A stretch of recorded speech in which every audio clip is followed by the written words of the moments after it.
तो अब देश के 75वें आम बजट पर सत्ता की कुंजी आपके सामने पेश करते हैं। शुरुआत बजट से जुड़े कुछ शब्द आंकड़ों के साथ। ये वित्त मंत्री निर्मला सीतारमण का 5वां बजट था। बजट स्पीच 34 पन्नों की थी, जिसमें निर्मला सीतारमण को पढ़ने में 1 घंटा 27 मिनट का वक्त लगा। इसमें 7,704 शब्द थे। इनमें टैक्स शब्द 59 बार सुनाई दिया, भारत 31 बार, इंफ्रास्ट्रक्चर 27 बार, डिजिटल 21 बार, किसान 18 बार, कृषि 11 बार, युवा 11 बार सुनाई दिया और महिलाएं 6 बार ये शब्द सुनाई दिया।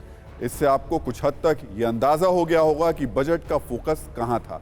निर्मला सीतारमण ने भाषण तो अंग्रेजी में दिया, लेकिन इसमें कुछ विशेष हिंदी शब्द भी आते जाते रहे, जैसे सप्तऋषि, अमृतकाल, वसुदैव कुटुंबकम और श्री अन्न। बजट पेश होने के बाद आज दिन भर इनकम टैक्स को लेकर ये अपने घर की छत पर ही फल और सब्जियां उगाते हैं। महीने का 40 से 50 हजार कमाते भी हैं। इनसे सीखना है तो फ्रीडम ऐप को अभी डाउनलोड करो। सबसे ज्यादा चर्चा रही, इसका इंतजार पिछले 8 सालों से था, लेकिन क्या वाकई आपकी जेब पर इसका असर पड़ेगा? पहले न्यू स्कीम में बदलाव पर नजर डाल लेते हैं। अगर किसी की सैलरी सालाना 3 लाख तक है तो इनकम टैक्स उसको नहीं देना होगा।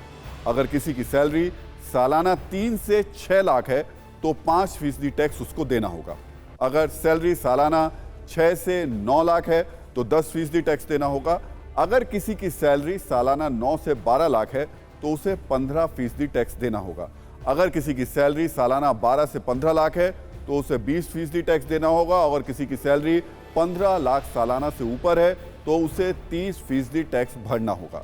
यहां गौर करने वाली बात यह है कि पुरानी टैक्स रिजिम में कोई बदलाव नहीं हुआ है। जो हम आपको बता रहे हैं वो नई टैक्स रिजिम की आंकड़े हैं। खास बात यह है कि इनकम टैक्स की जो प्रणाली है वो डिफॉल्ट होगी, यानी अब टैक्स भरेंगे तो पहले से ही न्यू टैक्स रिजिम मिलेगी। अगर आपको पुरानी टैक्स रिजिम में ही रहना है तो ये ऑप्शन के तौर पर है। जाहिर है सरकार का जोर न्यू टैक्स रिजिम पर है। अब सवाल है न्यू टैक्स रिजिम पर आखिर कितनी कमाई वाले लोगों को कितना फायदा होगा। 7 लाख सालाना सैलरी वालों को पहले 33,800 रुपए का टैक्स देना पड़ रहा था। अब इन्हें टैक्स नहीं देना होगा, यानी पूरे 33,800 रुपए का फायदा होगा। वहीं 8 लाख रुपए सालाना सैलरी वालों को पहले 46,800 रुपए का टैक्स देना पड़ रहा था। अब इन्हें 35,000 का टैक्स देना होगा, यानी पूरे 11,800 रुपए का फायदा हुआ।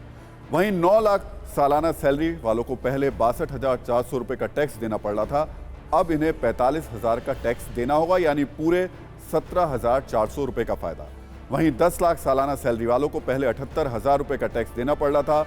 अब इन्हें 60,000 का टैक्स देना होगा, यानी पूरे 18,000 रुपए का फायदा। वहीं 10 लाख सालाना सैलरी वालों को पहले 78,000 रुपए का टैक्स देना पड़ रहा था, जो हमने आपको बताया, और किस तरीके से उन्हें 18,000 रुपए का फायदा हुआ ये भी हमने आपको बता दिया। अब 12 लाख सालाना सैलरी वालों को पहले 1,19,600 रुपए का टैक्स देना पड़ रहा था। अब इन्हें 90,000 रुपए का टैक्स देना होगा, यानी पूरे 29,600 रुपए का फायदा होगा। और 15 लाख सालाना सैलरी वालों को पहले 1,95,000 रुपए का टैक्स देना पड़ रहा था। अब उन्हें 1.5 लाख का टैक्स देना होगा, यानी पूरे 45,000 रुपए का फायदा होगा। यहां बताना जरूरी यह है कि फायदा सिर्फ उन लोगों के लिए है जो न्यू रिजिम में टैक्स भर रहे हैं, जिससे पहले 5 लाख तक की जिसमें पहले छूट थी, लेकिन अब 7 लाख तक की छूट हो गई है। कहा जा रहा है कि इस टैक्स छूट से सरकार पर 35,000 करोड़ रुपए का बोझ पड़ेगा। ये अपने घर की छत पर ही फल और सब्जियां उगाते हैं। महीने का 40 से 50 हजार कमाते भी हैं। इनसे सीखना है तो फ्रीडम ऐप को अभी डाउनलोड करो।